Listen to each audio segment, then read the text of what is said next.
ask me. Ask Iliza anything. It's time to ask. Ask me all your questions. Leave them in the Instagram comment section. Leave them on your Twitter or leave them on your Facebook. We'll see them. We'll read them.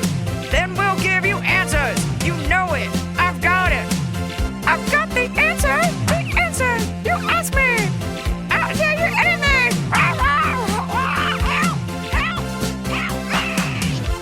Welcome back to another episode of Ask Iliza Anything. And joining me today is my college buddy, my regular buddy, my fellow comedy colleague, magician, comedy magician. What's the best? How do you want to do it? Commission. The commish. That's what my agent calls me. Really? The commission. No. You're like, I love it. Magician comedian. Oh, Magician I stepped over my own intro. Justin and I Willman. did it again. Justin Willman. Justin Willman. Magically appears. Hi, Iliza. Thank you for being here. Thanks for having me. So you and I were just talking. You brought this up, and I'm like trying to sift through my memories. We did a college together. We did. In fact, I mean, I think we've done a few, or often where we're like, oh, Iliza was just here last week. Oh, Iliza's coming next week. Because for years, the bread and butter before being able to pick and choose where you go is going where the colleges want you, which is often in the middle of nowhere. And I believe it Connecting flight. Ames, Iowa. I think it was Iowa State or something. And Yeah. It was like their big festival. And I think I did the early show, you did the late show, and you were kind of come watch mine. And we I think we got a bite to eat. Oh, yes. I do remember in the middle that. of Ames. Yes, I do. Blanche was there. We walked. That sounds like me. And we walked. It was We like took a walk. Indian restaurant or like Himalaya. It was Something subpar. Yeah, it was something You very don't- collegey. You don't go to Iowa for Himalayan food. No, but there's always a Himalayan, like Nepalese restaurant in a college town. Yes. Because that's like when you're the most woke. Uh-huh. I remember we did that, and you have a new show on Netflix, Magic do. for Humans. It was. I think it was that Iowa State gig that sealed the deal. That's what did it. Yeah. You're like, Magic for Humans on Netflix. I'm very excited. It's We're very Netflix exciting. buddies. We are Netflix buddies. We're part of the same incestuous Netflix family Mm-hmm. now. So we're going to ask some questions. A lot of people have written in questions, and you're going to answer them. We're going to answer them. Great. Justin also went to Emerson, so he's creative, smart guy. He's going to be a father. We had the same subpar education. Very expensive. Very but expensive, but people think it's a school for really smart people. I And know. that's what matters. I think our timing was impeccable. It If was we had right there. applied 15 years later, we would not be in. No, I didn't get in my first try, to be honest. Really? And I've held that over them despite all the awards. Damn them. Yeah.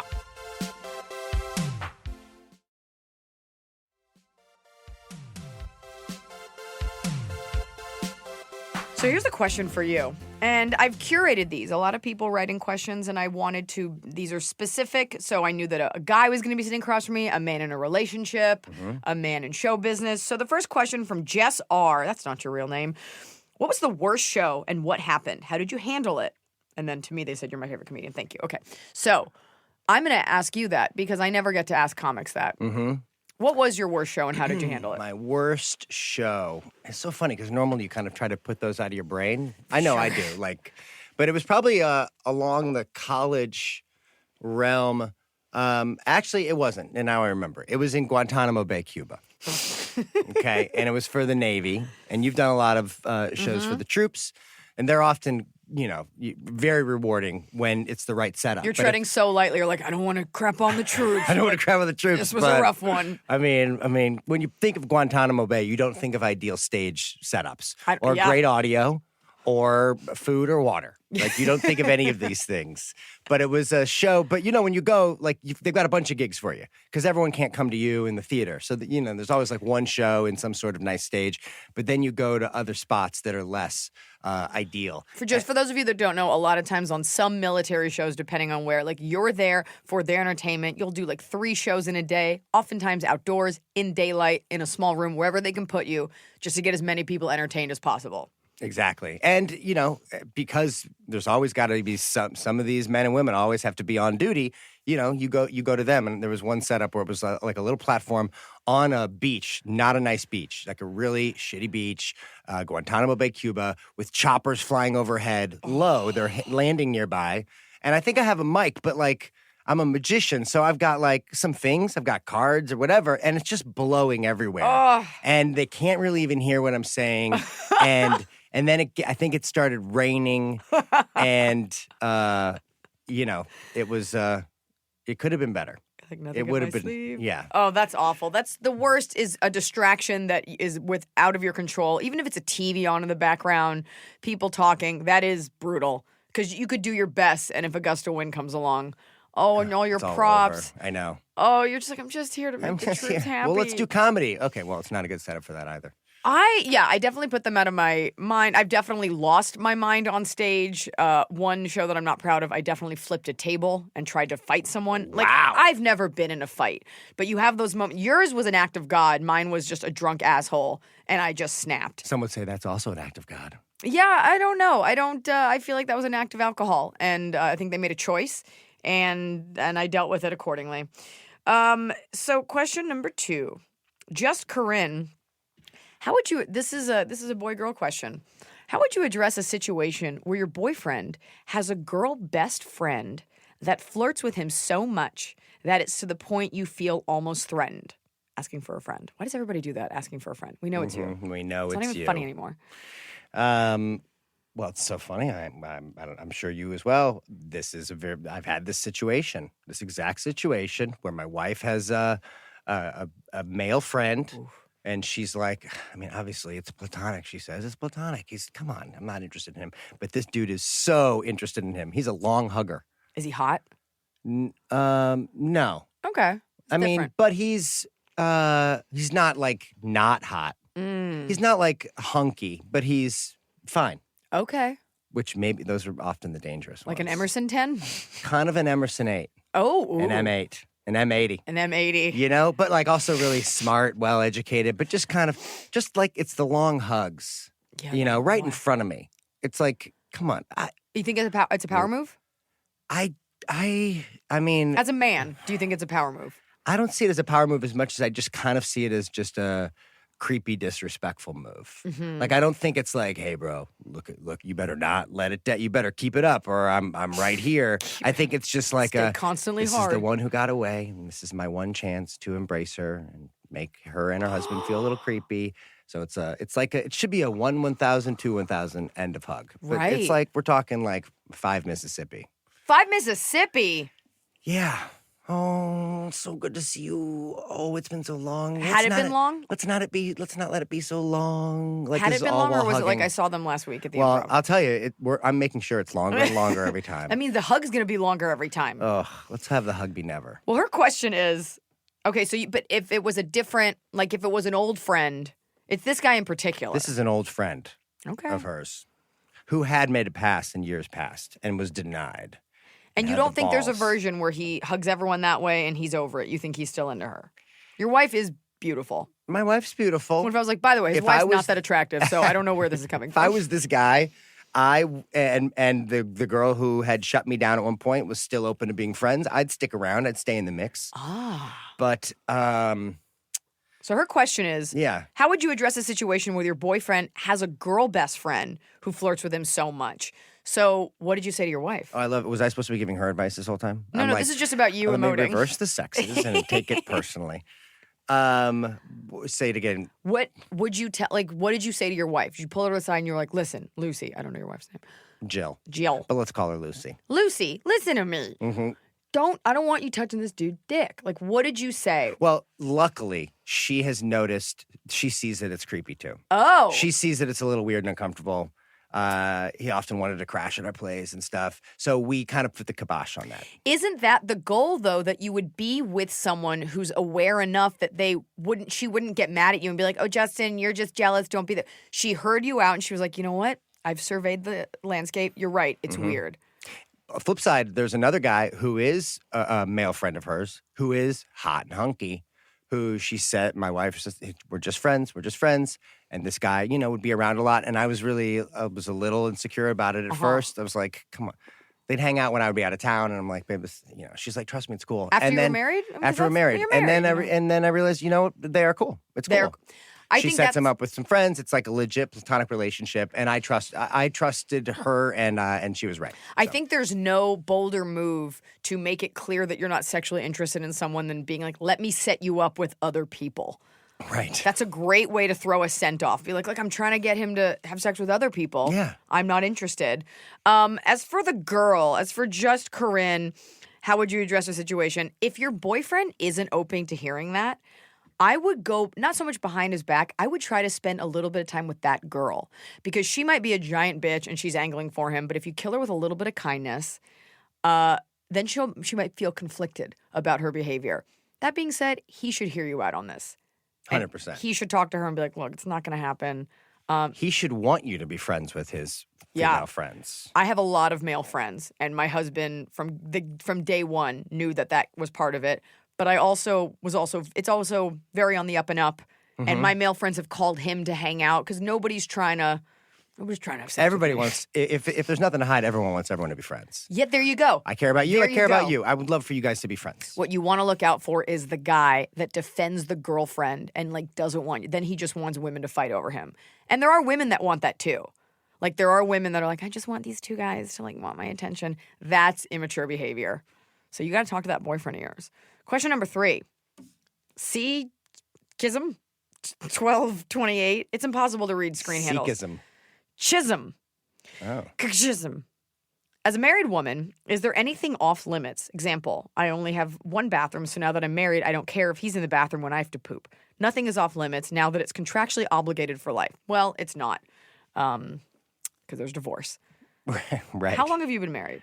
Almost 3 years. Is there anything off limits? There's very little off limits. There is, I mean, the pooping is, I think, the one thing that you need to respect. And if the bathroom door's closed, that means there's pooping. I don't think I close the bathroom door for anything, or she does, unless that's what's going on. And that's a sign that's like, you really need to come in here. But if the house is on fire, actually, you know what? Let me burn with it. I don't want you coming in. Yeah, I think that's about it.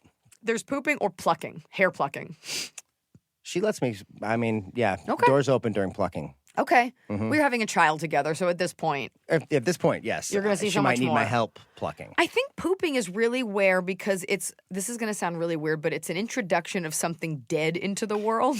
That's what shit is. I think as humans, like, that's where we draw the line. You can be attracted to someone who smells bad, but, like, no one ever wants to smell someone else's poop. And I think that's why we draw the line there. 100%. So, is anything off limits? I guess it depends. I don't want to be in the couple that's like, we just do everything and we poop in front of each other. It's too much. Side-by-side toilets. Is that a thing? Right across from one another so we can sit and just gaze lovingly. Talk about the news of the day. Hand each other toity paper. I would like separate bathrooms. But farting's not off limits then. And farting is the smell of poop, which is a dead thing. Not if you bury it deep enough in the couch. Ooh. You know, I like a dense fart that nobody can smell, but you can hear it. I think that's hilarious. Not too much. You don't want to be that girl. Visualize them being injected, like with a syringe, into an airplane cushion. Those must be just death. Brutal. Oh, Brutal. God. I always ask him to turn around if we're taking a shower together, which is never as romantic as one would hope. I was asking him to turn around when I shave my armpits.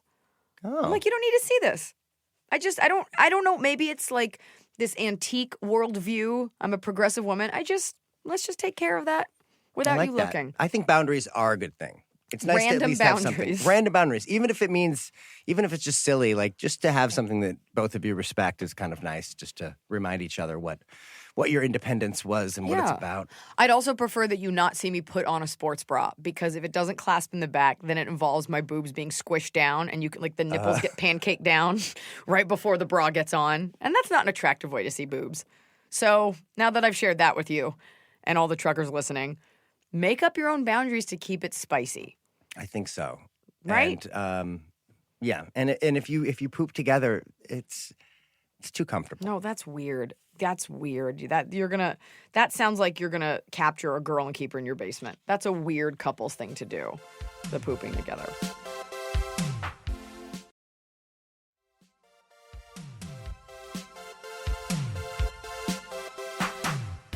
Maya C. at Maya C. That might not be from Instagram. You know what? I'm just realizing it's not. I don't know where we got this question. Iliza, a lot of your stand-ups have fantasy references and voices. And this question is for you, Justin, because she says, so I was wondering, if you could have any magical ability in real life today, what would it be? Thanks for the laughs. Wow.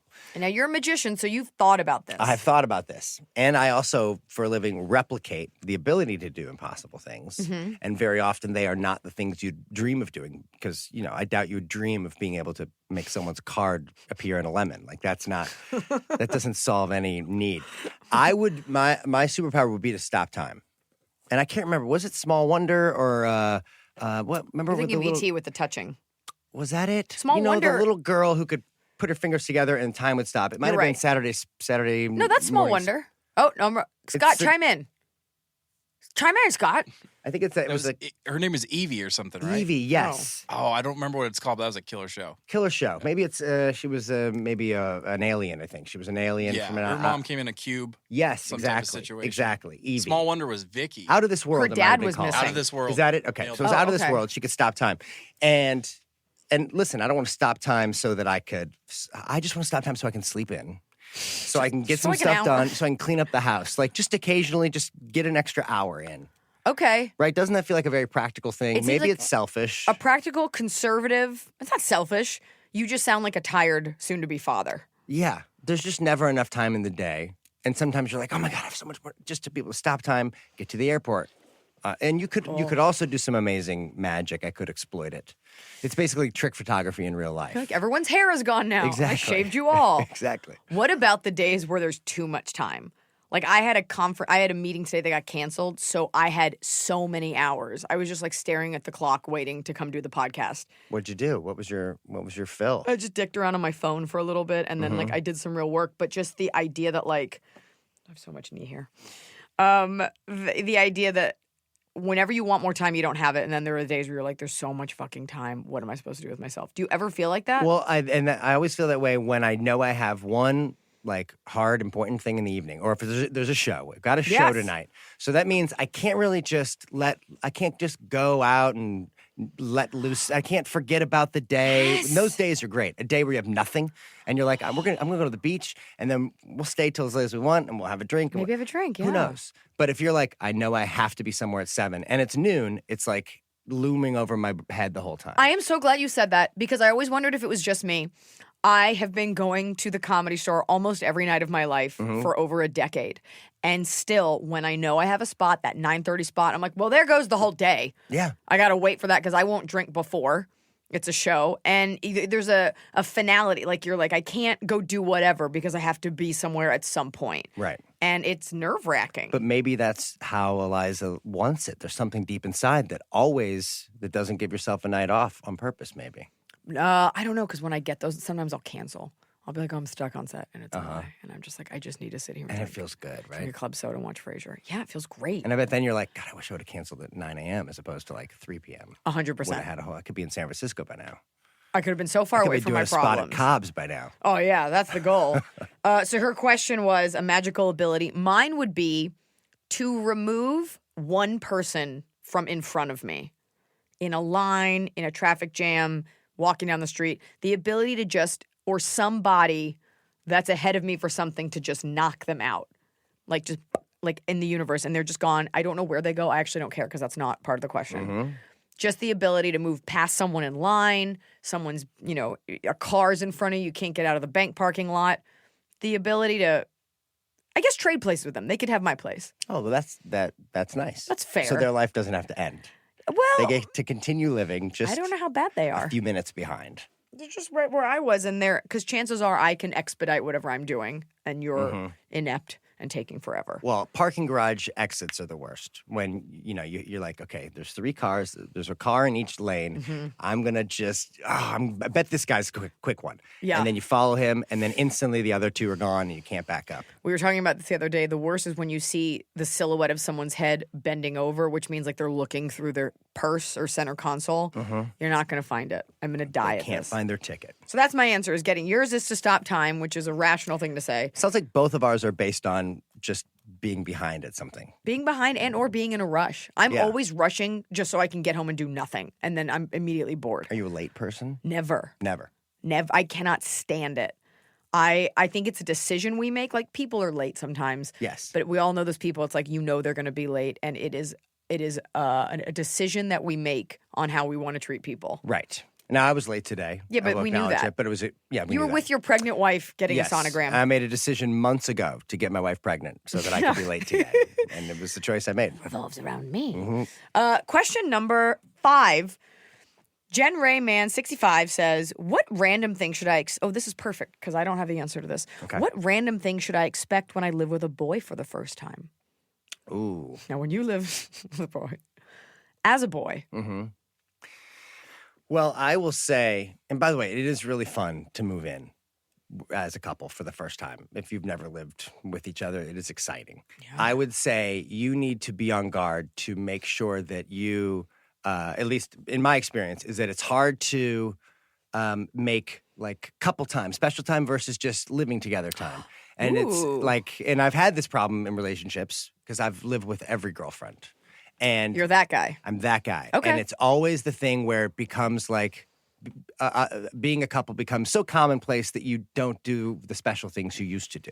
This is great advice. So you have to make time and say, all right, tonight we're not just going to by chance just lay on the couch and watch a movie. Like let's make a plan to do this tonight. Let's make a plan to lay and watch a movie. But if you just kind of like, oh, well, we're both home. Well, we're going to do whatever. Like that's not being together. That's not being romantic. Yeah. Yeah. And I'm just regurgitating my own therapist advice back at. Do you do Me. that? Do you think you're good at executing that?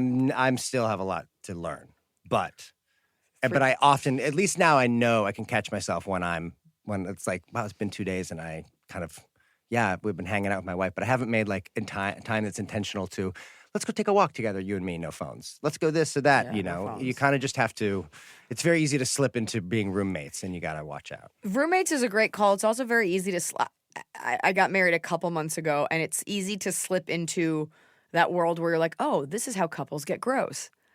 Like we're just eating or hanging out. We go to the gym almost every day, but those days where like you're just eating on the couch watching TV, and I'm like, oh, this is, and maybe I'm in like my basketball shorts or something, and I was like, this is how couples have overgrown yards and get really gross and stop dressing up for each other. Yes. And like that's a fear of being part of like a mushroom couple. Right, because you're like, oh, well, you're going to love me no matter what. So do I need to like do this or that? For me, it's like, all right, I didn't shower today, but you don't care, right? Let's just let it go. And Let's you just let kind of it need go. to still clean up a little bit for one another. You have to want to do it. You have to want them to want to find you attractive. I think that's great advice for a guy or a girl. Just the idea of being cognizant that the other person is still a sexual being that you should still try to impress. I'm a very low maintenance kind of like I'm going to wear jeans and a t-shirt all the time, and he accepts that. But he has to try for me because I'm very picky. So he has to wear nice cologne because boys are stinky. Boys are stinky. And I am not stinky. Indeed. So And this girl also, I don't know if they've farted in front of each other, but I often know that couples, I remember trying to resist for a long time. yeah. And it's painful, probably not healthy. And if you're going to live together, you got to make sure that both of you are okay farting around Once each in a other. while. Step into the other room, whatever, but don't act like it's not happening. Don't act like it's not happening. My stepfather to this day will go in the other room. Really? He's like, excuse me? And like, we're in the middle of talking. My mom, he's going to fart. Very polite. Very waspy, very polite. Why? Taylor HD Photography says, why do guys who seem confident ghost women? That's a lot to throw at you. Wow. But may as well get your take on Well, this. because Taylor, you said, right? Yeah. Taylor Taylor- HD Photography. Congrats on the photography, by the way, Taylor. Glad it's in high def. It's good. What if it's Taylor SD Photography? What does SD stand for? Well, you'd think San Diego, but standard definition. I only take photos in standard def. I don't want to have any photo exceed a megabyte. That's interesting because I guess what Taylor is implying is that a confident dude should be confident enough to tell you if he's not interested anymore, right? Yeah. As opposed to vanishing. I didn't read into that, but you're right. You're absolutely Because right. a coward ghosts, right? It is a cowardly behavior. It's a cowardly thing, and therefore a confident appearing person should be able to be confident enough with himself to say, "Hey, I don't think we should maybe hang out anymore," as opposed to just vanishing. If they're a pleaser, a people pleaser kind of thing, where they just, I don't want to hurt your feelings, and I'm a people pleaser, and I found that often leads to more of like passive aggressive damage to other people, which I guess I'll go out with you if Bubbles that's up. what you want. Yeah, bubbles up. So I guess maybe the answer is maybe this dude's not as confident as you thought he is. Yeah, maybe your barometer for what's confident is off. Maybe the things that you think are confident are not really. You know, like just because he wears a loud shirt doesn't mean he's confident. Could have just been all he had. So maybe it's you, Taylor HD Photography. I don't know. I think it's also become this ubiquitous thing that people just do because there's so much else out there. Mm-hmm. You can just easily, a person is not this. A lot of times they're just a text box. It's not a person. It's just someone you swiped on. So it's just like, whatever. I'll just stop talking after a week. You also shouldn't be, if you meet someone on like a dating app, you shouldn't be talking to them past a day or two without making a plan on the app. Get off the app as quick as possible. Yeah. Get in the real What's world. this foreplay? Get in the real world, look at their face, Get a phone number that you can trace, find out where they live. find out where they live, social security number, bank account, routing number. You can't ghost me if I know where you live. Yeah, get in there and let us know how it went from prison. Oh, God. I love you. Session life. Illy Session life. Can I delete pictures of my ex and I on Instagram? I work with him, so I see him every day. It's a nebulous question. Well, is this like a tech support question? Like, is there the ability to? Yes. May I? You can. And yes, I work with him. I see him every day. So you don't need to keep those pictures to see him. Got it. You're really good at deducing information, I've noticed. Well, I'm trying. They don't given give us much 2 sentences, and I'm really reading into everything. I work with him, so I see him every day. Ouch. That seems like the more painful part. Oh. Like, right? You have to work with your ex. You see him every day. Yeah. It's weird the way she wrote it. She's like, I already see his face in real life, not even HD, real life, so I think there's nothing wrong with deleting people. Yeah, I agree. Having watched Eternal Sunshine recently, I think there's nothing wrong. You don't need that, especially constant reminder. Not that I ever look back through my Instagrams, but you don't need to constantly have a symbol of what you had. Why? I equate this to the debate over Confederate monuments. Go it's on. Like we don't. It's like we don't need to leave it up. If we take it, we're going to take it down because it no longer represents who we are about. So let's take it down.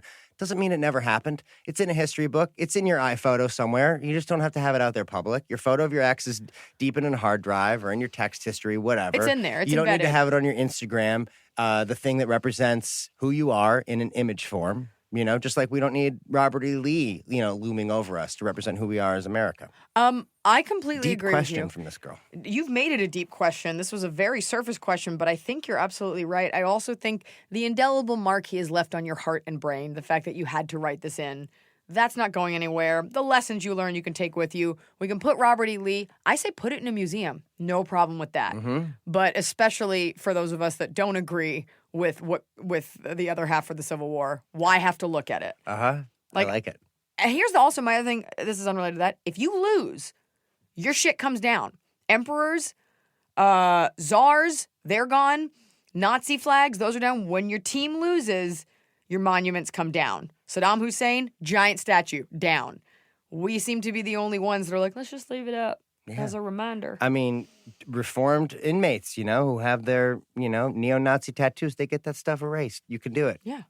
We're Erase it. living, breathing things. Move on. People can change. It doesn't have to be a permanent thing. You broke up with someone, you can definitely erase it. And if he has a problem with it, be like, well, why did we break up? Yeah. Best moral of the story, though, is don't date someone you work with. That's always the moral. I think you should, because I define work. Like, is this a job or a career? Like, you're both at the Slurpee Hut? Fine, whatever. You're both. Right.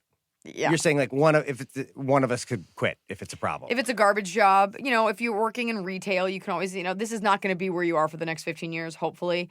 If you're, like, at a company that, on the other side, maybe that's the only person you come in contact with. If you have a really busy job. That's true. So do it as long as you can be responsible about it. Right? And this girl sounds like a responsible girl. I mean, she wrote in to a random comic and a magician asking for advice, so she obviously cares. She knows where to go for good advice. It's right here, right to the heart of the matter. Kendra Marie Mouse, whoops-a-daisy. Kendra Marie Mouse says, if your 5-year-old self suddenly found themselves inhabiting your current body, what would your 5-year-old self do first? How old was Tom Hanks in Big? At the was beginning. like a Was kid. he like, was maybe, 12? Yeah. He was like And then 13 going on 30, she was 13. I'm pretty positive. So 5-year-old you would totally. It's a baby. I mean, that's a small child. Can you read at 5? I think so. somewhat. I mean, I feel like the low-hanging hack answer to this would be to check your private parts and stuff. But I would probably feel my face and underarms for hair. Like I remember when I was a kid, I was obsessed with being jealous about shaving. I'd watch my dad shave. I would put the shaving cream on, and I'd use it. He'd give me a spoon so I could like mimic that along with him. And I just, as a kid, just loved the idea of like being a man and shaving. So I'd probably touch my face To see how soft just it to be was. like, oh my gosh, I have hair. Did you ever, I don't know if this is a girl thing, did you ever put paper clips in your mouth and pretend be they braces, were braces? 100%. Yeah, okay. Yes. I love that. And then you got I- braces, you were like, fuck this. I had an obsession with corrective appliances. I think I all wanted kids, glasses. I even got an asthma inhaler, and I didn't have asthma.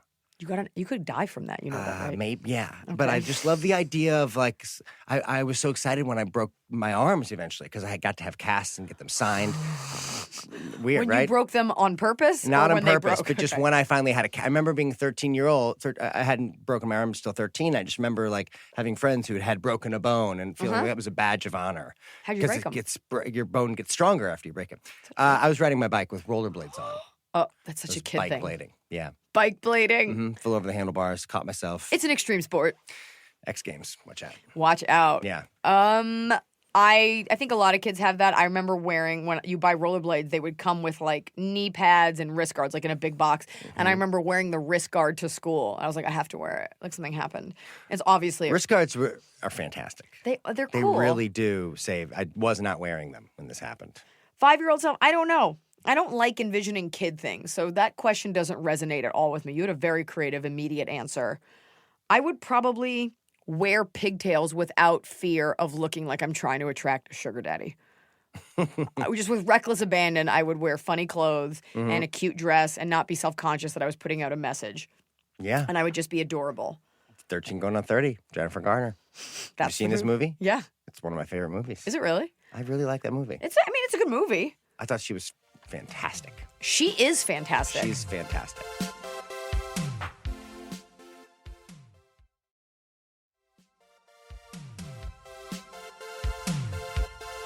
So this is a part of the episode where we do my favorite other part of the episode. It's Top of the Cob. It's the top of the cob. We're doing it right every day. You just take a bite. Top of the cob. Top of the Cob. Justin Willman. This is where did you read the email, the informative email? This is where we say our favorite thing of the week and our least favorite thing. Doesn't have to happen this week, but you're the only guest this week. So you're going to So tell it us. should be topical. Should be this week. No, it's not topical of the cob. It's the top of the cob is the best part of the cob of a piece of cobbler. Oh, yeah. It's the top of it's the best. Yes, and of then the course. bottom's like Crunchy, mushy. crunch, crunch, crunch. That's why you eat it. Otherwise, it's just hot fruit. Top of the cob. Ringtone available at Iliza.com. Yeah, Would be nice. $100. I'd say the thing that I really am liking this week Yeah. are really smart doctors. And I feel like when I go, because my wife's pregnant, we're going to see a lot of doctors. She's type 1 diabetic, so she's high risk, which is great because we've gone to see our OB maybe like 15 times since we've been pregnant. And got to see a really, really fancy, smart dude today who checked out the baby's heart. And I've been to, what do they call them? You know, when you hurt yourself, you go to a Physical therapist? ER. like an ER, but the step down from it is Internist. you know, when you're in a town, 24 hours, you can go to a... Urgent care. Yes, urgent care. I've been to an urgent care, and I've had doctors with buttons buttoned wrong, and you're just like, I don't even want you to touch me. Like, and you're like, I believe you, you're a doctor, but you just are not sounding smart. And it's just so refreshing to go to a doctor, and you're like, this dude or dudette is really smart. I feel very taken care of. An expensive doctor. Yeah. Well, I mean, also thank God for SAG insurance. Really saves the day It's for me. great. It's really great. And I got married, and all of a sudden they were like, yes, $30 extra. Your husband can be on it. Couldn't believe it. He set Kaiser on fire. He was like, I'm out of here, hookers. yeah.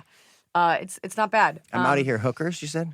Yeah, it's I don't like to say bitches, so I say Oh, hookers. hookers. Because bitches, it's too biting. Yes. That's your top of the cob, my top of the cob. This is very inside baseball. And by the time this airs, it won't have mattered as much, but I'm really enjoying the storylines this week on 90 Day Fiancé because it isn't everyone. I don't know if you ever watched this pile of garbage. I have watched it. Not everybody's getting together. One dude was like left in the lurch, and I'm really enjoying it's poor editing, but I'm really enjoying how awful the people are this season. It's just been delicious. A delicious bite of Schadenfreude every single week to watch these monsters try to find love with someone whose only redeeming quality is that they live in America. And my bottom of the cob, and this is the thing that we don't like this week, and this happened to me last week, is truffle butter. Now, I'm not doing the wrap reference. I'm talking about butter with truffle flavoring. Truffles, everybody jerks off so hard about truffles. Like, this truffle. Most of the truffle oil you consume actually contains no truffles. What? Read the ingredients next time. It's just the flavor of it, but there's no truffles. So it's a complete chemical kind of amalgamation that imitates? Yeah. If you go to like a nice restaurant, they shave them. Obviously, you're going to see them in front of you. But a lot of time, people are like, truffle oil? There's no truffle in it. So the ubiquity of truffles abound, but you're, for the most part, not consuming truffles. Reminds me of when I would go to Walgreens as a kid, and they would have Essence of Drakkar Noir. There you go. It's the designer only imposter. $19, and it's there's no Drakkar in there. How are they even allowed? I guess because of the essence to even print Drakkar. I can't even play someone else's music on here, even if it's an ode to. Yeah, or it's like generic Advil. It's similar to Advil. Yeah, real taste similar of ingredients to Advil. Yeah, Advil. But it's really just Advil. In that case, it is Advil. It's always acetaminophen. It's just Advil. Yeah, it's the same thing. It just doesn't say it. Some sugar. But it's so comforting to know it's Advil. I love it. You can suck on them for a second before you swallow them. It's sugary. And I think the point of that is if you don't have any liquid handy, pop in your mouth, you get about 10 seconds of sucking before it turns into the medicine. It's but true. It lets you build up a little saliva. I thought I was the only one. I was like, these are like tasty little candies for like a second. Little quick vacation. Happy Halloween. Here's some Advil. You will go to jail if you give that out to Hey, kids. I'm a doctor. Do you want to do a bottom of the cob? Yeah, so my bottom of the cob is... So I have the show came out, Magic for Humans, and it's people are watching, which is great. But there's a lot of magic skeptics and magic haters out there, and I worked really, really hard to do this show. Like, there's no camera tricks. Like some of the magic. What I'm learning at my bottom of the cob is that when people see something they don't know how it works, as opposed to saying like, "Damn, that dude's just like really good. That looks like a camera trick, but it's not. It must be really good." They're like, "Fake." Fake, it's all fake. Everyone's fake. They're all actors. They're all in on it. It's all fake. And that's just a weird thing with magic. And I've learning to take it as a compliment that they're because it could be worse. They could be like, well, here's how it works. There's a mirror here and she was hiding there. And then I'm like, oh shit, they're right. So it's nice knowing that they're fooled by it, but I don't like where people's heads go to. I think that's like a negative part of our society where we just love calling things fake, Because it undermines your effort, and it's because they lack the proper set of responses to express themselves. They go for the most negative thing. Yes. And you're like, what you could have said and not completely submarine my entire attempt at a career is to say, oh, I don't know how they did that. That's cool. But to say it's fake, the idea of a fake audience is bullshit. Like, it's magic, so you're suspending your disbelief. Right. Like, that's what it is. Yes. You're obviously not able to fly, and it is in the illusion that we go along for that ride. Yes, it is. It is. We all agree it's fake. I'm saying I'm a magician. It is quote unquote fake. Right. But I think I need an audience who's intelligent to know that it's fake. But like what you're seeing actually happen. Those people are actually freaking out. Because people are real. But it must be how CNN reporters feel like just being labeled fake. It's like what? I feel it's the pain. To get it's just. that many people to go along. You really think if the audience was fake, like all those people signed releases, never said anything? No, humans love to. That's insane. We were talking about this earlier. When people are fans and they say something shitty to you because they're trying to be funny or they get nervous and you're like, or you could have they'll come up, they'll be like, I don't really like comedy normally, or I didn't think you were going to be that funny, but it was great. And I'm like, let's just leave that first part out. Right. Because it's not nice. Well, I'll get tweets where they're like, "Oh man, Justin saw you on KTLA, really phoned it in with that trick," and I reply, "Be like, okay, thanks for watching." They go, "Oh, I didn't think you'd see this. I've been following your career forever. I'm a big fan. I really love it. You were really great." Well, okay, well pick a side. Pick a lane. Pick a lane. That being said, I do understand. Like, I make fun of the people in 90 Day Fiancé because I don't think there's any way they're ever going to hear this. But if they did call me out, I'd be like, "Yeah, you're acting like garbage." So. I think it's interesting when you, as the entertainer, as the celebrity, reach out from the other side, and you're like, I can hear you. But then it's like, what if their goal was to ruffle feathers? Boy, they got what they wanted. Totally. I just gave them what they wanted. You know what isn't fake? What aren't your emotions, your reaction I know, as true. a human. You guys, Magic for Humans, Justin Willman's new show. It is great, and you are a funny guy, so it's not just magic and it's not like serious. It's serious magic, but you're not what we've come to expect from an illusionist. You're not. I always think of Burt Wonderstone, the Jim Carrey character. If you like magic, you'll love the show. But I feel like if you've kind of like if you're a little like, nah, I mean, I don't need magic. I feel like give the show a chance. I think it might quench your cynicism. I like that one where the kid had the marshmallow and you're like, wow, we made a kid cry today. Like, you're funny. It's funny. It's on Netflix, so you know it's good. And kids are crying. Kids are crying. Who doesn't love that? Your Twitter is Justin_Willman, 2 L's in Willman. Your Instagram is at Justin Willman. And your website, where you can get tickets to see him live, is JustinWillman.com. Thank you. Wow. Nailed it. I want you to feel welcome here, even though we didn't give you water. And it's Magic for Humans on Netflix. Check it out. Give it a thumbs up. You don't get to preside over it and decide the star rating now. Yeah, thumb it up. Just watch it, and then your algorithm will change forever. There you go. Thanks for being here, Justin. Thank you so much.